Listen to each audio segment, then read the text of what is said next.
Welcome to Tenor Tech, where I solve the problems you didn't even know you had. You start by preparing an email and a strong password because account recovery and security matter. Once done, pick whether this is a personal account or for an organization, since settings differ. Now open GitHub's signup page and enter your email, username, and password. Make choices that reflect future use. Make sure to opt for two-factor authentication later.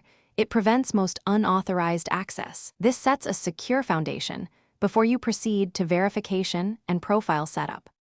Once you click the verification link, GitHub confirms your identity and unlocks account features. Next, fill out your profile. Add a display name, short bio, and avatar so collaborators recognize you. Visibility options affect discoverability. Then select a plan. Free is fine for public and private repos. Paid gives extra features. Make repository defaults like README and Git ignore choices now because they streamline future projects. These steps configure your workspace and collaboration settings. You finish by securing Git access. Generate SSH keys or create a personal access token for command line pushes, which keeps passwords out of scripts. Then enable two-factor authentication and securely store backup recovery codes. This guards against lockout.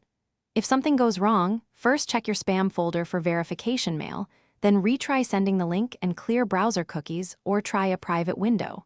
If issues persist, regenerate tokens or re-add SSH keys to resolve common access failures. Thanks for watching. Subscribe to keep your life in tune.